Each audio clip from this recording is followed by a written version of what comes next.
চিরদিনই তুমি যে আমার সিরিয়ালে অবশেষে সামনে এলো আর্যর পরিবার। ছোট ভাই অর্কর বউই কি তবে আসল ভিলেন? আর্যর মা বড় ছেলের প্রশংসায় পঞ্চমুখ, তাতেই যেন তেলে বেগুনে জ্বলে উঠলেন ছোট বৌমা। অপর্ণার ব্যাপারে আর্যর মা এবার সবটা জেনে যাবে। এদিকে মীরা নতুন প্ল্যান কষছে, মানসিকে হাত করেই আর্যর বউ হতে চাইছে সে। আর্যর স্ত্রীর জায়গায় অপর্ণা নাকি মীরা, কাকে মানাবে বলুন তো? এই বাড়িতেই আছে সেই গোপন রহস্য। কিভাবে শেষ হয়ে গিয়েছিল আর্যর প্রথম স্ত্রী রাজনন্দিনী? মীরা নাকি মানসি? কে ছিল মৃত্যুর কারণ? অনেকেই বলছেন চিরদিনই তুমি যে আমার আসলে এক মারাঠি সিরিয়ালের রিমেক, এবং সেই সিরিয়ালে দেখা গিয়েছিল নায়কের প্রথম স্ত্রী শেষ হয়ে গিয়েছিলেন।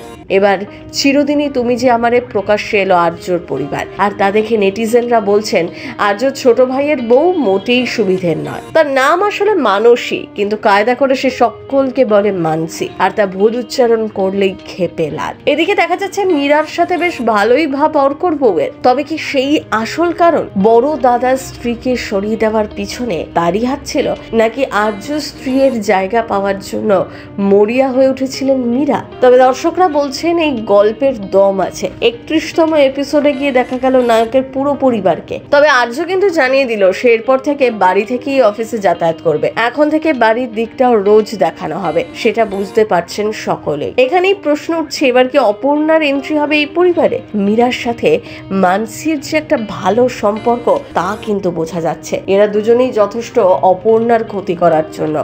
সন্তুকে কাটিয়ে আর্যর সাথে যদি অপর্ণার বিয়ে হয়, এরা দুজন অপর্ণাকে টিকতে দেবে তো?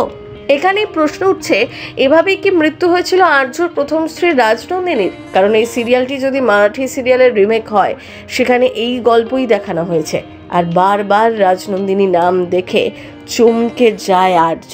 আপনিও কি খেয়াল করেছেন সেটা? তাই এখানে গল্পে যে বড় রকম টুইস্ট রয়েছে তা বোঝা যাচ্ছে। কিন্তু সন্তুকে কিভাবে কাটাবে আর্য? অপর্ণাকে কি দেবে বিয়ের প্রস্তাব? তার বাড়িতে সবটা মেনে নেবে তো? আর্যর মার নয়নের মণি হয়ে উঠবে অপর্ণা? আগামী এপিসোডগুলোতে কি হতে চলেছে তার জন্য কিন্তু আপনাকে চোখ রাখতেই হবে টিভির পর্দায়। আচ্ছা, অর্ক শেষ পর্যন্ত দাদাকে সহ্য করতে পারবে তো? সিনে চক্কর ব্যুরো।